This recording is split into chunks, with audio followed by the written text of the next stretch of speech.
This is Optimal Living Daily, episode 1785, an excerpt from the book, You End Up Where You're Heading, by Jimmy Rex and Cameron Carling.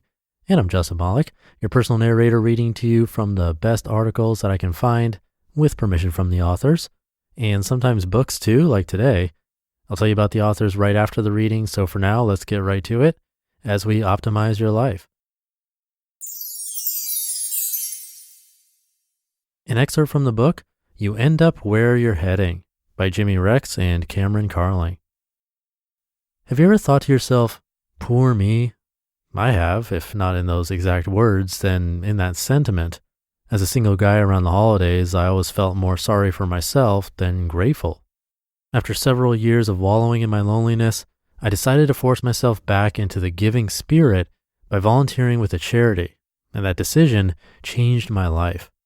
An oversight at the charity left me scrambling to find gifts for an underprivileged family, and what felt at first like an inconvenience turned out to be the most rewarding way to spend the holidays ever.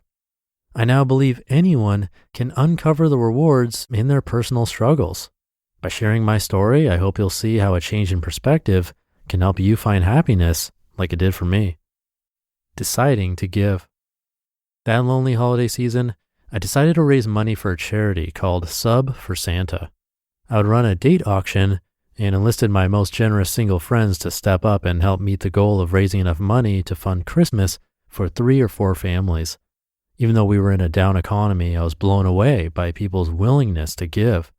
We raised $32,000 at the auction, an amount that would support 200 more kids than planned. I spent all of December researching the families, understanding what they needed, and getting all the details right. Over 70 people volunteered to help buy, wrap, and deliver the presents. After a 2-week push, I was exhausted but incredibly happy with what we were able to provide those families. Then I woke up on Christmas Eve expecting a leisurely day with family, but instead received a frantic phone call. One of the people who submitted the name of a family said she hadn't heard from me and no gifts had been delivered. I quickly went back through my emails and couldn't find anything about this family. All of the gifts had been delivered, and there wasn't any more money. I tried to roll over and go back to sleep. I'd done what I could, and I didn't feel like dealing with someone else's oversight. But that little voice connecting our heads to our hearts wouldn't leave me alone. And this quote kept rolling through my mind. You will never regret blessing someone else's life. I had to do something. An inconvenience turned blessing. I rushed out to buy the gifts and threw them in big garbage sacks with rolls of wrapping paper. I called the family from the road and told them I'd be there by 10 o'clock p.m. Turns out they were a Spanish-speaking family, and I thanked my past self for serving a Mormon mission to Mexico. As I started to drive, the sky opened up into a massive blizzard, and my GPS took me to a roundabout in the middle of nowhere. There were no houses in sight. It was 10:15 p.m. on Christmas Eve, and I was alone again and lost. I was about to leave when I saw a dim light flickering in the window of a barely visible house out in a field. With 3 bags full of toys, I trudged through the snow, pushing through my growing annoyance.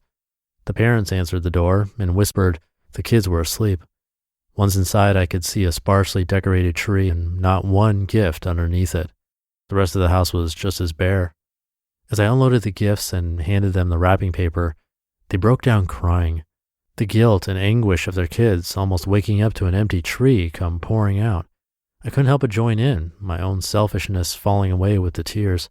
What I thought was going to be the inconvenience of my Christmas became the best Christmas of my life, and a reward I'll never forget. Discover your hidden rewards.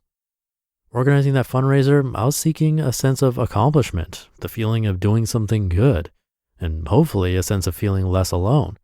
What I ultimately found was a lesson in humility and gratitude I carry with me to this day. The lasting value of personal change is a reward that doesn't fade. Whether you feel alone, overwhelmed, tied down, or inauthentic, I implore you to search for ways to turn your struggles into a force for good. Volunteer, give to charity, and help those less fortunate than you. The best rewards are often not what we initially sought, but if we give freely and open ourselves up to unexpected gifts, we'll frequently find happiness with them. You just listened to an excerpt from the book titled You End Up Where You're Heading by Jimmy Rex and Cameron Carling. And thank you to BetterHelp. According to the 2018 Global Emotions Report, more than 1 in 3 people said they worried or dealt with stress. Around 38% of the global population. As we deal with worry and stress on a daily basis, it can help to speak to a professional who specializes in stress, anxiety, self-esteem, and more. When that happens, BetterHelp is here for you. BetterHelp connects you and your personal licensed professional therapist online, where you can schedule your weekly video or phone sessions at your own convenience. So many people have been using BetterHelp that they are recruiting additional counselors in all 50 states. No more sitting uncomfortably in a waiting room, and gain the flexibility of messaging your counselor anytime. Plus, BetterHelp offers financial aid, which makes it affordable to everyone. And BetterHelp is not self-help, it is professional counseling. I want you to start living a happier life today. As a listener, you'll get 10% off your first month by visiting betterhelp.com/optimal. Join over 1 million people taking charge of their mental health. Again, that's betterhelp, HELP.com/optimal. And about today's authors, and by the way, this was more of a book adaptation than an excerpt, but close enough. Anyway, for more advice on living a fulfilling life, you can find You End Up Where You're Heading on Amazon. Jimmy Rex is best known for his 15-year career in real estate. With more than 2,200 homes sold, he closed Utah's most expensive home sale in history at $32.5 million. He's coached more than 1,500 agents, authored the best-selling book Next Wave of Influence in Real Estate, and is the creator and host of the popular podcast, The Jimmy Rex Show. And then Cameron Carling earned his BA in Communication Studies from UCLA and is currently an operations manager for Google's IT department. Over there, he spent more than a decade leading technical support and user experience teams and co-developing an industry-leading IT training program. Again, you can find their book, You End Up Where You're Heading, on Amazon. I'll leave it there for today. Have a happy Friday and start to your weekend. And I'll be back tomorrow over the weekend where optimal life awaits.